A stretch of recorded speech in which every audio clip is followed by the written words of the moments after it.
Hey, this is Cassidy, founder. Hey, this is Cassidy, founder and creator of the Caregivers Hub, and I want to welcome you guys to the Caregivers Hub Hangouts. And I'm super excited about this hangout because I love connecting with other caregivers, other people creating awareness.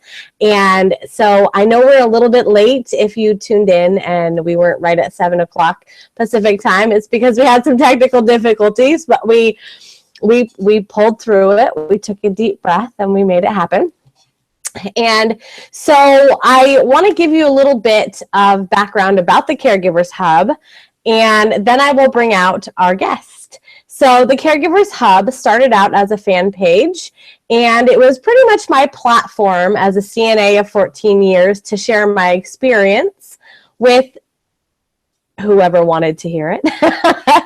And so once I started diving into that, I decided that it was time to create a support group.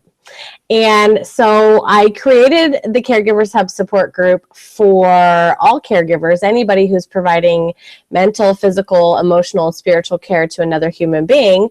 And it has kind of morphed into 715 members all over the world from March of last year to now. And I think that's pretty incredible. And I think that we're a really close-knit group of caregivers, family caregivers, professional caregivers. And my guest tonight has an incredible story. And she is also a founder of a group, and she has a massive mission. And I'm super excited for her to talk to you guys about that. But one thing that's really close to my heart is dementia and Alzheimer's. And that stemmed from my 3-year stint as an activities aide in the Alzheimer's unit. And I was the only the only person for 30 people providing any activity type stimulation. And it was a rough road because as many of you do know, and some of you don't know, there are so many different stages and behaviors and things that happen with Alzheimer's and or dementia that throw us all for a loop. So it was a difficult task for me, and it wasn't until I attended a TIPA Snow conference that I really understood Alzheimer's and dementia. And it's just become a mission of mine to get out there and speak to people about it. And that's kind of what the Caregivers Hub is. You will find a lot of people, just like Marcia, who have been family caregivers to their loved ones with Alzheimer's and dementia. And the road that family caregivers go through with Alzheimer's and dementia is, there's almost no words to describe the heartbreak and the devastation that happens. And so I am so excited for Marcia to come out here and tell you her story, because honestly, if you're a caregiver to someone with Alzheimer's and dementia, this is your story. And you're not alone. There are people just like myself and Marcia who have created these groups geared for you to come and to learn and grow and not be alone. So with that being said, I want to bring Marcia out to introduce herself and tell you her story. So Marcia, come on out. Well, hey, how are you doing tonight? Good. We have 4 viewers. Well, we might have lost a couple with the difficulties, but it really doesn't matter because this thing's getting recorded anyway. So Absolutely. People I spoke with said, I can't make it right now because it's tomorrow, a different part of the world. And I'm like, no, whatever time it is. So don't worry about it. It'll be recorded. Absolutely. Anyway, I'm really excited about this too. I'm not just somebody who is a caregiver to my wife, who died of Alzheimer's in April, actually 2 days before our birthday and our anniversary. And I also come from the medical field. I'm actually, I lost my license because I couldn't keep up the CEUs because I didn't have the money anymore. I actually lost my job at a teaching hospital where I worked in the ER in the middle of the night. College football town, boy, let me tell you what, seen it all. People take stupid pills during football season. And anyway, it's kind of weird how that happened because I lost due to on the injuries. I herniated 3 discs in my back. I tore a biceps tendon. Off of shoving x-ray plates on the patients. Not made to do that. And the hospital I worked at did more portable x-rays than any other hospital in the entire United States, save Army hospitals. That's it. Turns out, down the road ended up into a blessing because I couldn't have worked anyway as after we got Gaydonna's diagnosis and it progressed. You know, she needed 24/7 attention, left alone, and you know, I'm sure a lot of caregivers know that's what happens. You now, so that's what happens. There's no cure, there's no slowing it down, and in my experience, the people who know the most about with dementia, I know more than neurologists, anybody in the ER. It's one of my pet peeves, actually, because there's no set training, there's no protocol. Latex allergy, you say that in an ER, boy, they go in there and tape up a sign right away. When we first learned of Gaydonna's diagnosis, I was in denial for a year. I was like, nah, no way. No. And it's really all this unfolded because just before that diagnosis, I don't drink anymore. So I call myself a happy, sober drunk because I found a solution, life with a toolkit now. But the diagnosis, man, I drank myself into a widowmaker heart attack. I survived a widowmaker to become a widow. I made it back into recovery, a big piece of it. Yes, I had to do all the work.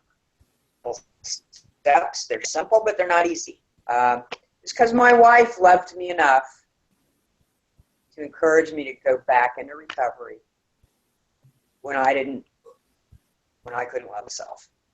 So I didn't care if I lived or died. But I had an infarction, widowmaker heart attack. My artery was completely obstructed, and I spent 3 days in the ICU and came home, and I did exactly what I did before the heart attack. I sat at my computer and I drank alcohol right out of the bottle. 4 more months until Gaydonna pretty much made them that I'd heard before, but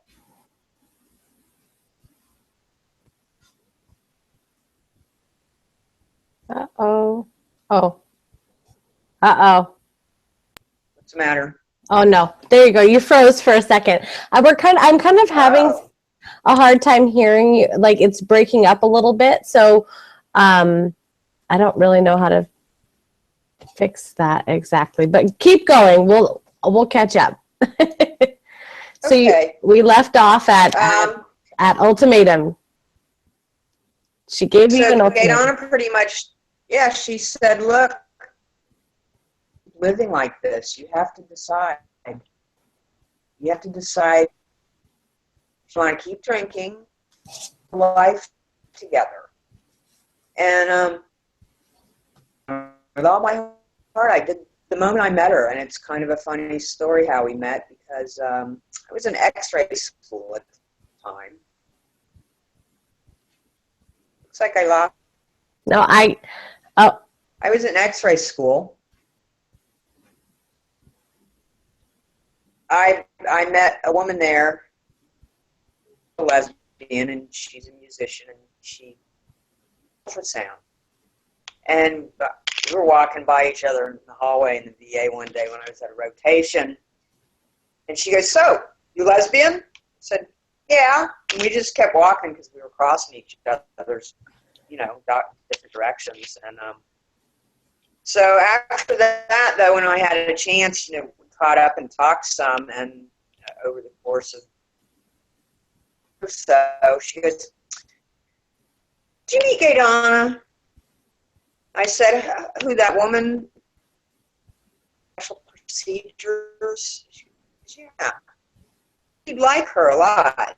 I said, "Well, and she has a very striking energy that she sends out, but also inside of that energy field, I picked up on this thing that was sort of like, don't come too close." Like, she was a little nervous, so I always just kind of left her alone. I always, said hi and stuff when I saw her, but there was this weird vibe. And let me come introduce you to her. So she took me back to special procedures, and I introduced to Gaydonna. Gaydonna Pizzo Dandona. She married a guy with the last name Dandona. Right off, it was like meeting somebody known your whole life, and you haven't seen him forever, and it's like,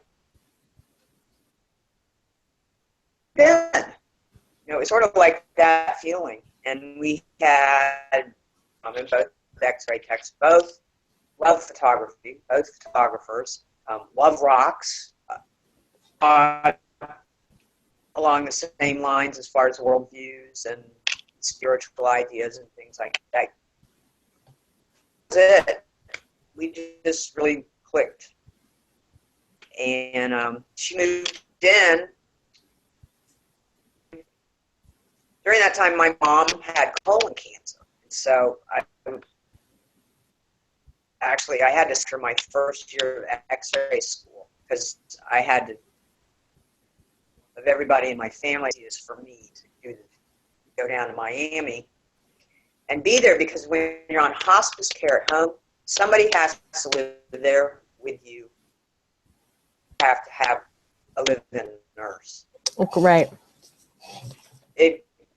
It made the most sense that schedule was the most open, even X-ray school, but I didn't have kids, and I was the best suited to do it, honestly. Mm-hmm. So that's what I did. I was driving up and down the state of Florida every week, which is about a 6-hour drive. And so Gaydonna moved into my house, and she took care of the animals and stuff. And so that's how we met. Your combination of me going through the grief of my mom dying, being madly in love with somebody, and being in school and being really busy, all of these things all at once. And then my mom died, and I was sober back then. I'd been sober for exactly about 12 years or something. And then my mom died, and I didn't process the grief very well at all. And that's a big part of what I talk about today, from a completely different angle now, though. Because I didn't process my grief right, eventually that's what I was at the root of me going out. Because all I did was I stuffed all those emotions down. Denial. I don't want to feel the pain, don't want to feel it, don't want to feel it. And that's what a lot of alcoholics do. The big reason why alcoholics I know drank in the first place, because they feel. And that was me. And the thing is, though, when you cut off your feelings, off the bad ones, it's a package deal. So you cut off your feelings, and you no longer feel the good stuff. And then what happens is all you feel. And it's a vicious cycle. You just keep trying to drown it in this bottle of booze. And this invisible line where that's all you think about. That's all you care about. Next drink. And, you know, I'd fought alcoholism on and off my whole life. I came from a family of, back 400 years of my family tree, alcoholics. My parents were alcoholics. My parents are still alcoholics. Am I frozen? Am I frozen again? No, you're Anyway, good. so I grew up in an alcoholic family, but it was a highly functioning one. A college professor. She taught humanities, piano. My dad was a pilot. He a war hero, actually. He was a reconnaissance pilot. Was only fly these. All you got to do is these 13 missions over Germany and take photos of the camps and other information that they gathered. And most every one of those pilots got shot out of the sky. So, but they drank. I mean, the Air Force life, you know, during World War II, that's what they drank. The officers club, they drank. My dad eventually got grounded. Lost his pilot's license because of alcohol. And he retired a lieutenant colonel from the Air Force. But when he came out into the real world, whatever that is, he couldn't even keep a job at a convenience store. Went back to her and taught. That's what she did. And you want to talk about two people that are so opposite. Was my parents. Born and raised in Tallahassee, Florida. And he was proud to say that. My mom, born during 1821, before the Depression in New York City. And during the Depression, I mean, she was a debutante. Her father was a well-to-do.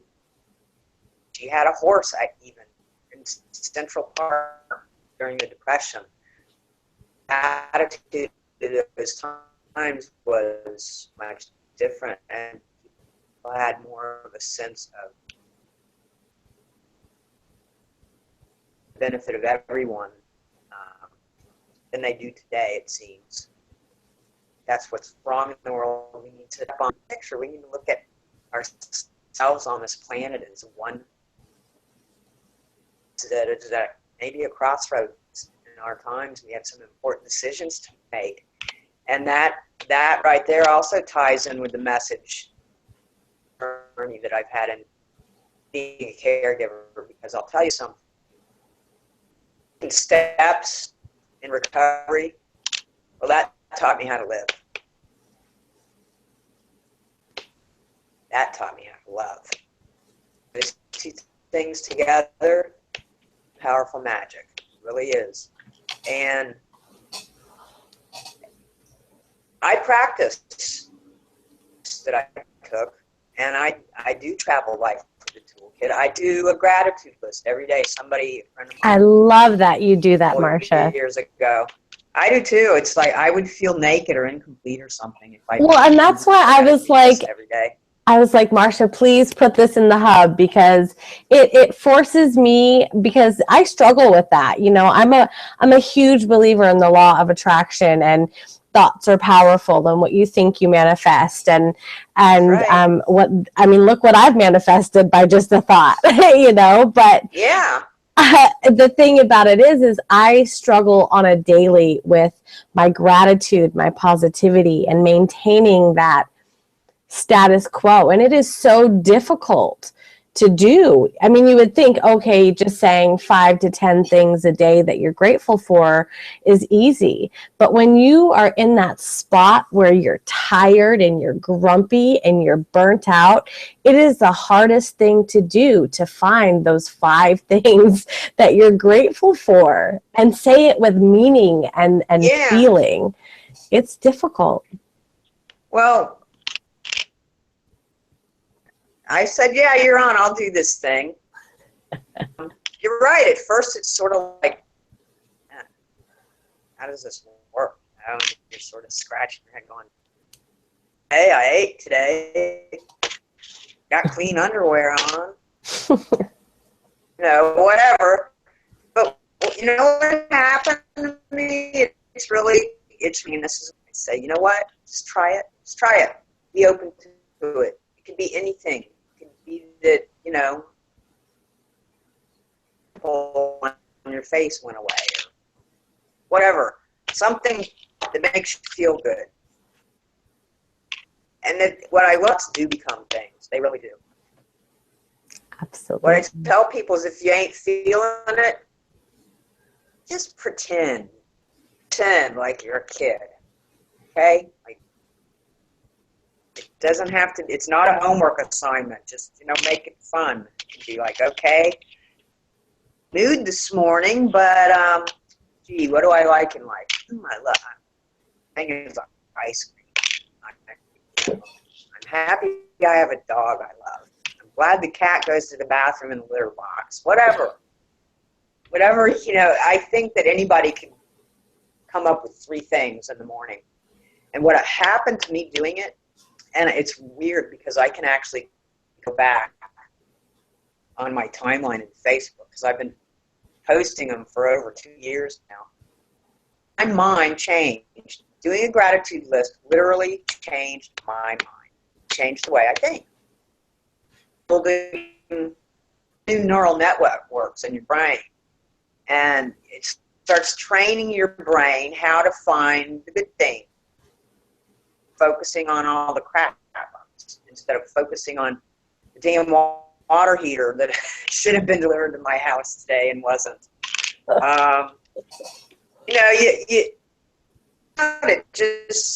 My brain got retrained to find the little treasures, the little goodies in life. And that is important in dementia, with Gaydonna, living with Alzheimer's. And I have to tell you something about Gaydonna. She's one of the smartest people I ever met. She's stupid, but seriously, she's one of the smartest, most talented people I ever met. Procedures, which is a steroid. She did it back before there was even radiology, was what they call it. The nurses are in on board. Well, back then when she did it, the X-ray tech was the nurse. Mm-hmm. The X-ray, and so how about that? And I know how brilliant she was, and I know that she had social phobia. How good she was at putting on a face and showing the world this side that just everybody loved her. Weird, because we could go to the grocery store, and when we went to the grocery store, everybody would come up to blah blah blah, and I'd be like in shorts and an old scroungy scrub top or something, and I'd be thinking to myself, like, look at that guy work here, really? I mean, is there a sign on my forehead that says, ask me, I know everything? I mean, just because I act like I know everything doesn't mean I do. At the same time, people are asking me where something in the grocery store is. Other people, Donna, she doesn't know him from Adam, and they'd start telling her their life story. That happens to me all the time. Gaydonna would just listen. That she just listened to them. And I think they did that because they picked up on this energy she had that was just people, and she just really cared. She had this heart. And I didn't learn anything about,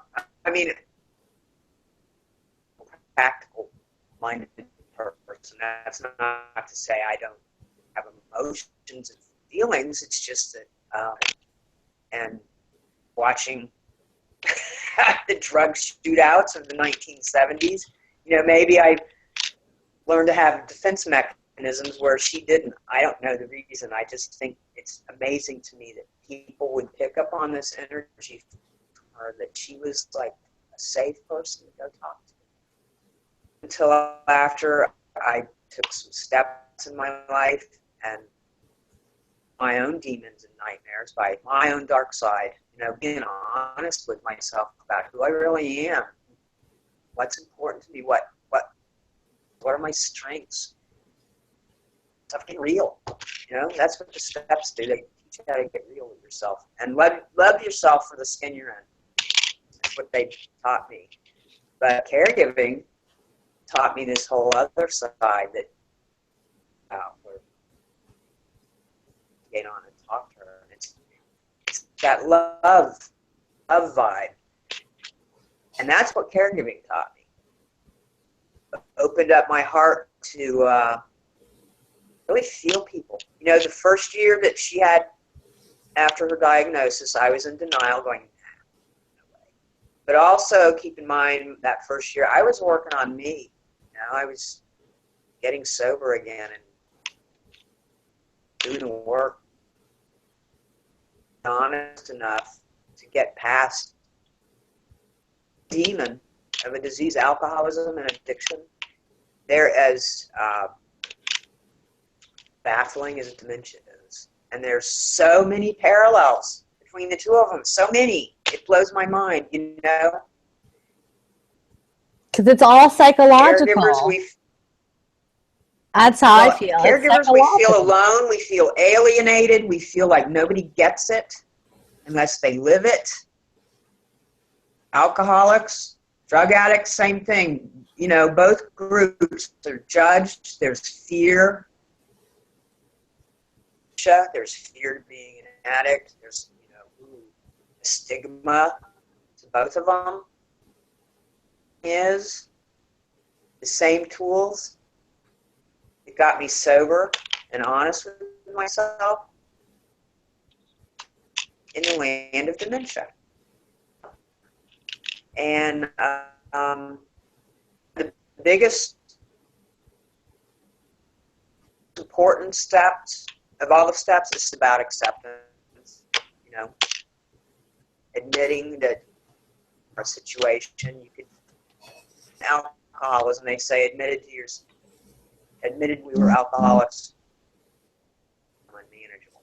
Well, just leave that part after admitted and draw a blank line. Fill in the blank line for yourself, whatever it is. Admitted we had a problem with social phobia. Admitted we had a problem with whatever it is. Fill in the blank. Admitted we have a problem with caregiving. Who's crazy. It terms with that, and then going, okay, and we found that our lives had become unmanageable. Talk about some manageable things. Go live in the land of dementia for a decade. See how you come out of it. Shit, and that's I my don't message. even know, man. Thing. It's hard. Get through this thing. As hard as it is. It's terribly hard. I mean, God, I had out of the toolkit that I had. I don't know. I know. This whole story could have a different ending if Gaydonna hadn't loved me enough to get me to go back to recovery in the first place. Sitting here talking to you right now. Well, and see, that's the point is I am here. Right. And I did make it. And that's the thing that I think that I wanted to touch on for a minute is that, at the end of these journeys, essentially people are broken. I mean, it is such a place where we find ourselves when we've given up everything that we have to care for our loved one or another human being. We've given up our houses, our marriages, our finances. We've given up everything we have, our souls, to these people, and they become our purpose and they become our mission in life. And then when they're gone, and I see it all the time. People talk about, and I kind of dubbed it is like PTSD, but it's caregiver stress disorder. It's a real thing. Yeah. You're not crazy. It's a real thing. Real. For sure. Very, very real. Yes, it is. Listen, dementia it not only takes out the patient, but it tries damn hard to take out the caregiver too. Frightening. I don't like that word. Let's change the word. Here's a disturbing statistic. 5% of caregivers, the loved one they're caring for dies. Mm-hmm. Guess where I ended up right after Gaydonna died? I checked myself in to the ER because I'd been having chest pain for a month before she died. And, you know, I worked in the ER. I know enough to be dangerous. Also, to realize a real concern and a real emergency when I see one. Listen, you want to talk about learning how to triage life, working in ER. Put between what's terminal hangnail and what is an emergency now, do it now first.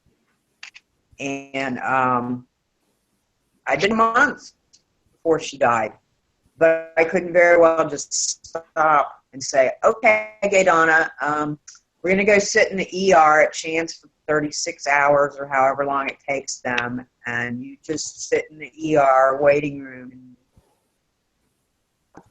No, it wasn't. No way. It couldn't happen. Yeah. Good. I practiced my toolkit again. I did a lot of breathing, calming myself, remembering the things that I'm grateful for. Thinking about things that put a smile on my face, like their attitude. So how do you start to feel, that happy feeling? If you were a kid, what would make you happy? Well, hey, that's another way of saying this is a gratitude list. Pretend like a kid, that's all. And just run the experiment. Try it. Try it every day for a month. In the morning, wake up and write 3 things down you're grateful for. And I swear to you, it changed mine, and I'm one of the most hard-headed in the world, and, sometimes about things, but I am open-minded when it comes to,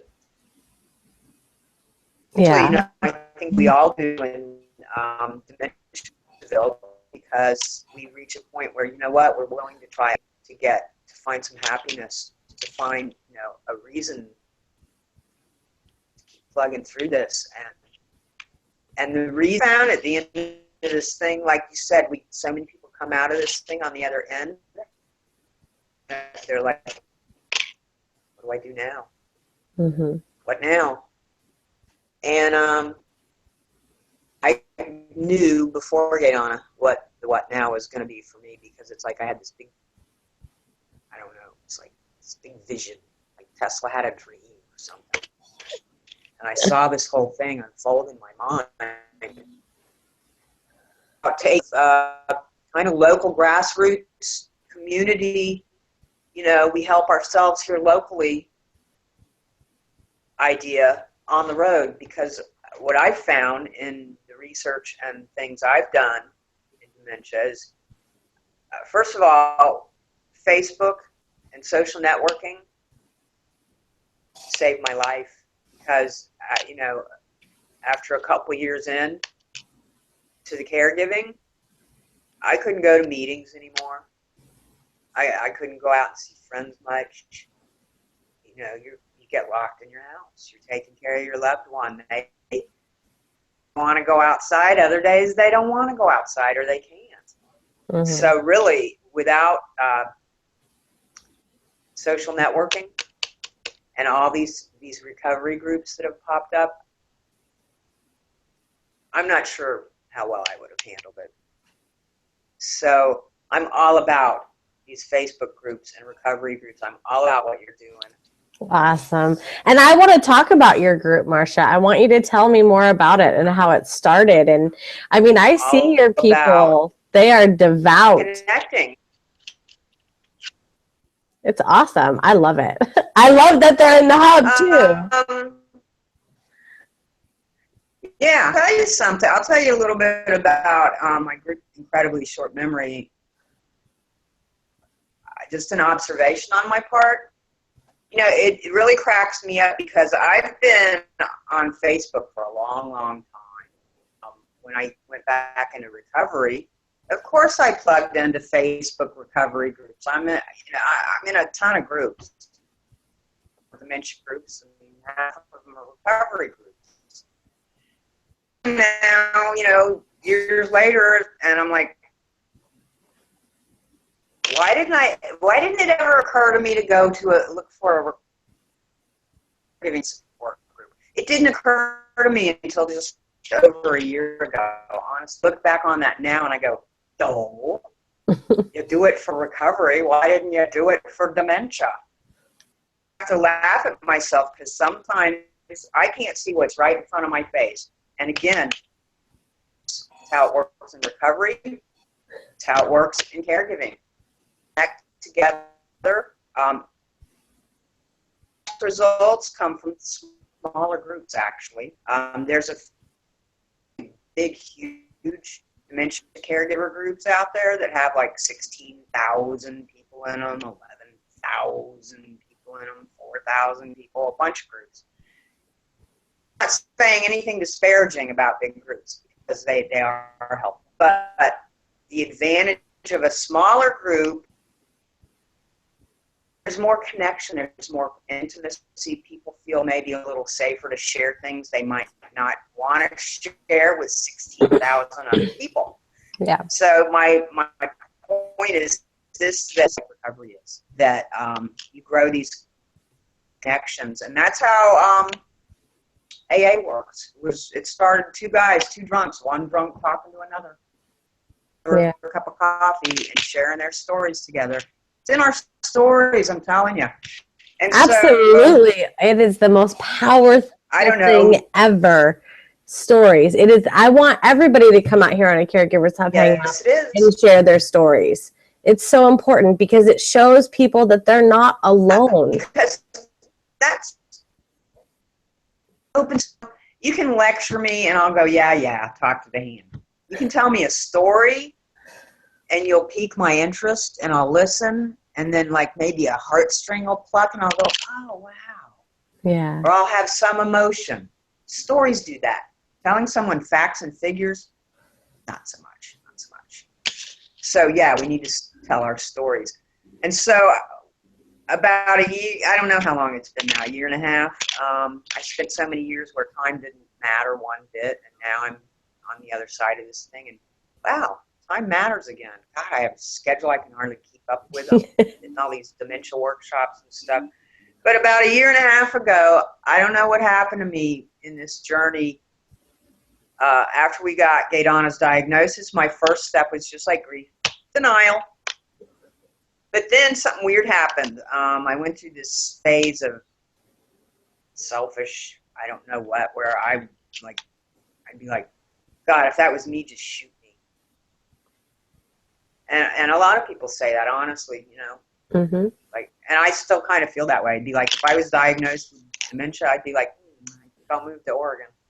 Yeah. Well, on that note, I just want to throw this out there. This is what drives me absolutely crazy about these dementia and Alzheimer's diagnoses. And I'm in a state in Washington State where Death with Dignity, we offer that with our hospice. We fully support that, and that is a law here. You have to be able to cognitively be able to make that determination, and you have to physically be able to take that medication. And I feel like there's a certain point in dementia and Alzheimer's where, when people get this diagnosis, and it's not just medical professionals, we have to change the way that we treat people with Alzheimer's and dementia, how we react to them, how we treat them, because you want to know what, just because they have a damn dementia and Alzheimer's diagnosis doesn't mean that they're not human beings and they're not people anymore. And there's a certain point where they are aware. They are aware of what's happening to them. And I feel like some of the Death with Dignity laws strip people with Alzheimer's and dementia from that ability to choose that, because here in Washington State, you can't. If you have dementia and Alzheimer's, you can't do that. They won't let you do it. Well, unless maybe it was put in their directives Well, and legal even then, paperwork with a POA and a healthcare surrogate. It seems like there would be a way to do it. right. But honestly, Marcia, I'm telling you, there's not. And it's horrible. I feel, and we have Catholic hospitals here and a Catholic hospice Oh. that refuses to even offer information about it. Yeah, and meanwhile, we won't hesitate to put our suffering dogs down. I Where's know. humanity sometimes? Where's the Right? humanity? It's like we treat our animals kinder. I know. And don't get me on that soapbox. I have horror stories from having to take Gaydonna to the ER and spending, not 3 weeks before she died, and she was in the hospital. I had her in the hospital over Easter. Mm-hmm. And good Lord, I had to dick around with the doctor who, oh, heaven forbid they should have to be called on a holiday, Mm-hmm. About a half a milligram of Valium to calm Gaydonna down, because at that point she was hallucinating and she was so filled with anxiety, and she was seeing a strange man that scared her, and she didn't know who he was. Right.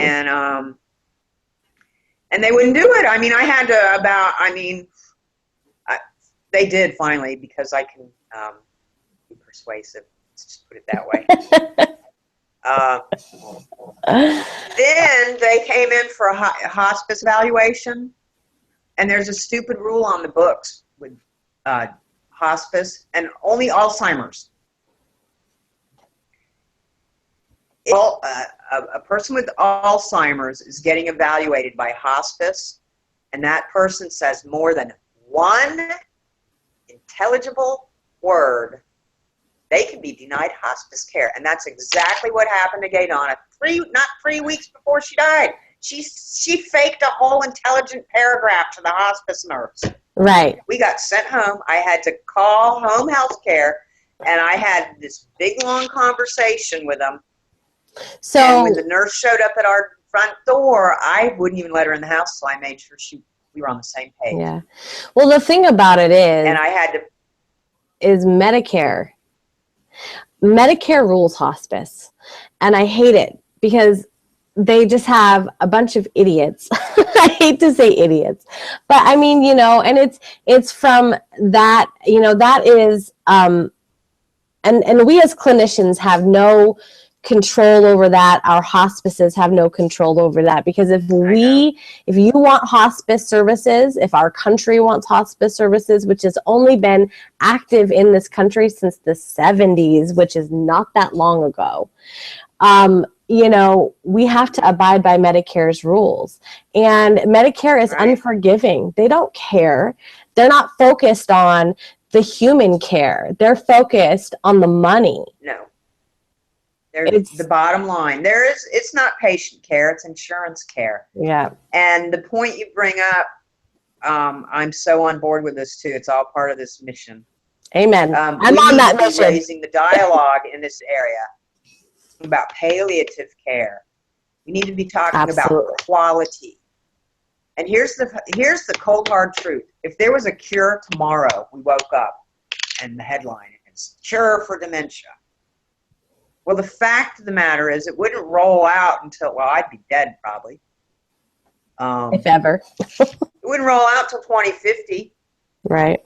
And so the question then becomes this: how do we live with it in the meantime?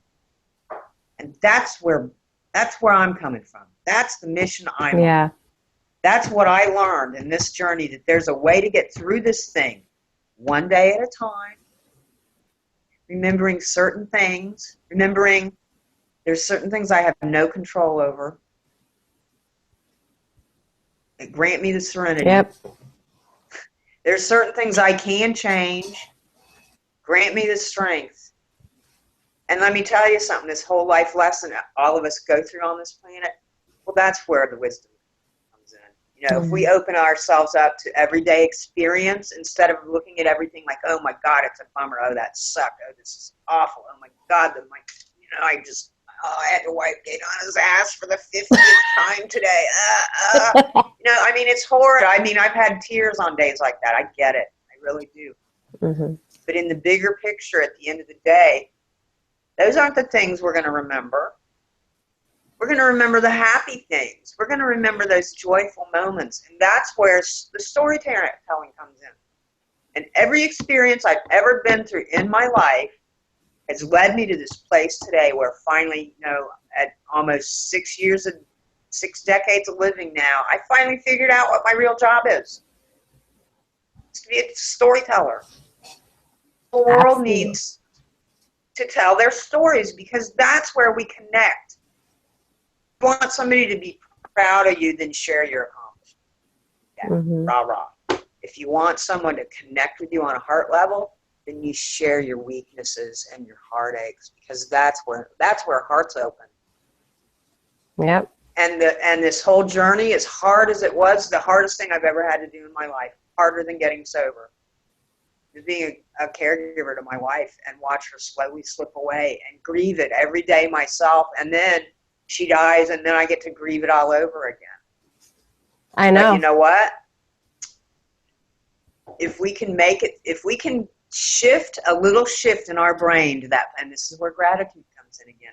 If we can shift our thinking a little bit to going, okay, I went through a struggle. Wow, it was hard, but guess what? I'm still here. I made it. Then I can go, okay, I made it. So what did I learn from that lesson? There's so many gifts in being a caregiver. So many valuable lessons this whole world needs. And to me, that's about what the cosmic joke of this whole thing is with dementia. It's like we got put on this planet as these species that have this incredible thing called free will. We can choose. But what happened is that it's a package deal. It came with this thing called ego. The way it works, it's how we make choices on this planet of duality. We go, oh, is that good? Is it wrong or is it right? It's a planet of duality and making choices and comparisons. And we get so caught up in that and our ego and the power of, I'm all this and I can do that we forgot something really important, something very important. We're all one. We're one species on this little fragile pale blue dot. Mm-hmm. And it's like a big cosmic joke, hello, excuse me there, earthlings down there, hello. Did you all forget something important? Like how to love each other? Yeah. It's how do I explain that?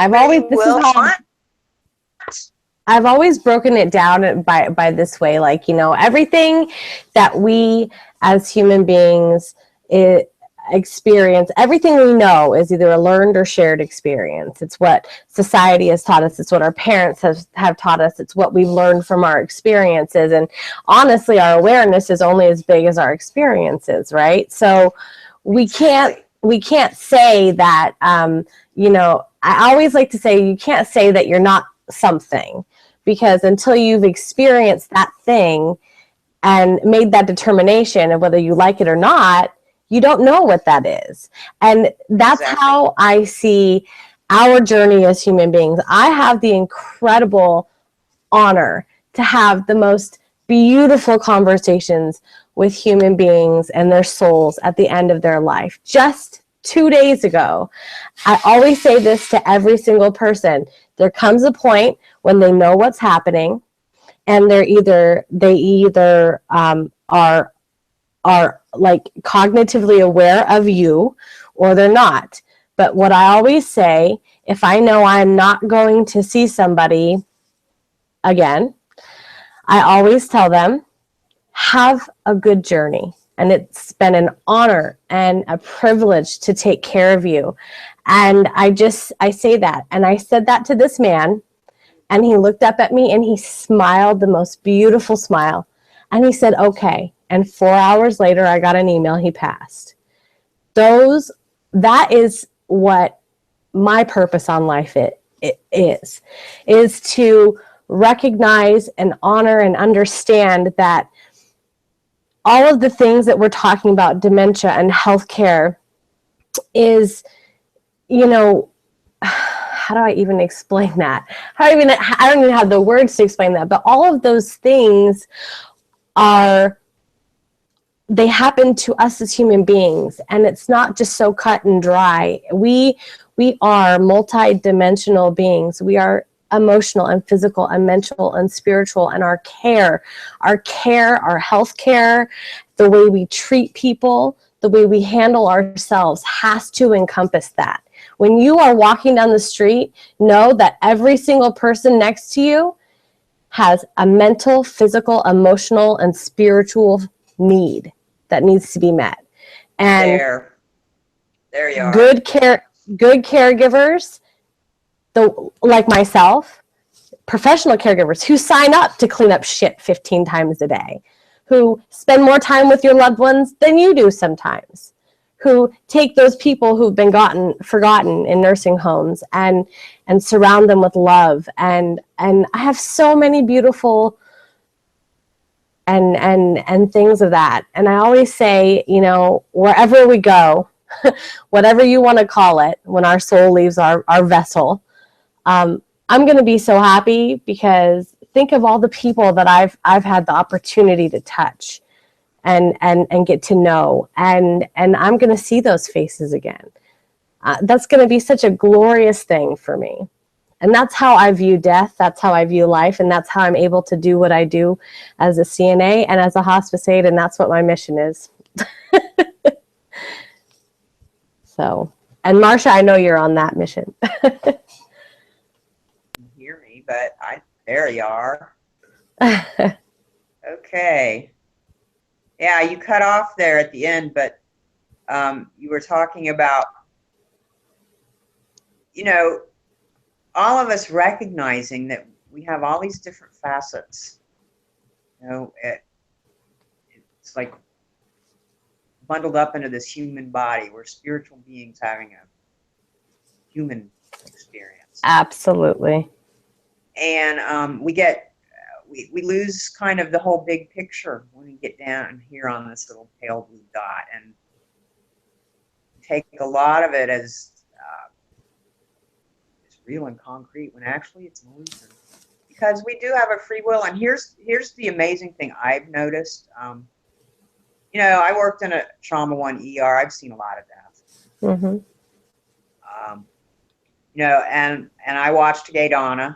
I wasn't there at the very end. I think she chose for me to leave, and she spent her last minutes with her daughter, which were very needed. Her daughter needed that. She had to fly in a day early, and she was frantic. She wasn't even going to make it in time. And here's the thing: even though Gaydonna could no longer talk, she couldn't walk.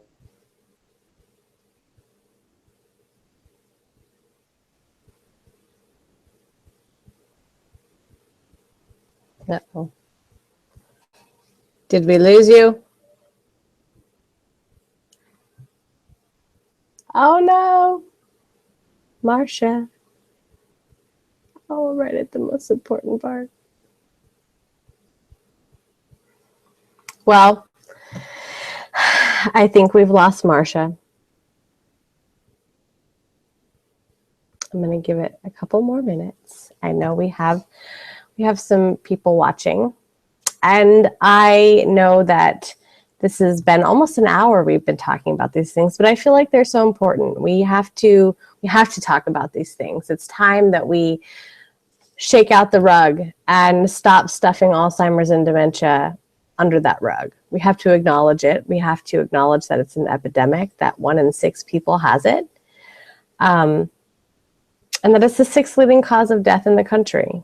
And that's massive. So I don't quite know what happened to Marcia. Maybe she dropped out. She froze. Yep, she dropped out. So I'm just going to end this.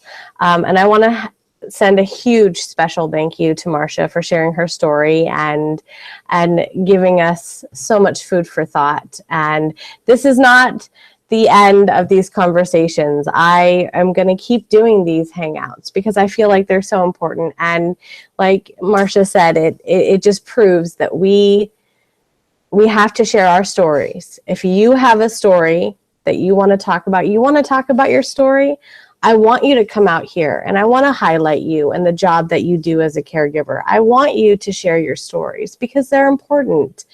And I know the mission that I'm on. It's I get emotional when I think about it because it is so important. I love what I do as a CNA. I genuinely love to be able to just show people respect, compassion, and dignity at the most vulnerable points of their lives.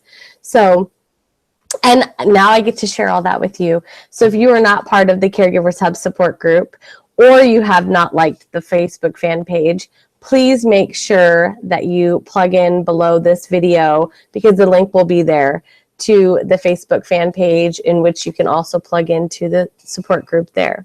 So that's all I've got for you lovelies today. Make sure that you tune in to the next Caregivers Hub Hangout because you never know what we will be covering and what we'll be talking about. Peace out.